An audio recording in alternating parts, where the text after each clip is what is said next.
तर दुबईमध्ये खूप वेगळ्या प्रकारची अंडी भेटतात. तर तिकडे एक असं अंड आहे जे तुम्हाला फुल हे करेल, म्हणजे तुम्ही असं बोलाल की होऊच नाही शकत. आणि ते आहे व्हेज अंड. व्हेज अंड तिकडे लिहिलेलं असतं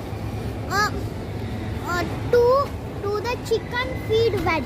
म्हणजे ह्याचा मिनिंग आहे, म्हणजे जी कोंबडी असते ना, कोंबडी काय खाते, कोंबडी किडे मकोडे खातात, तर म्हणून ते अंड नॉनव्हेज होतं. तर या कोंबड्यांना त्यांनी व्हेज फूड भरवलंय आणि ही अंडी इकडे आणली आहेत.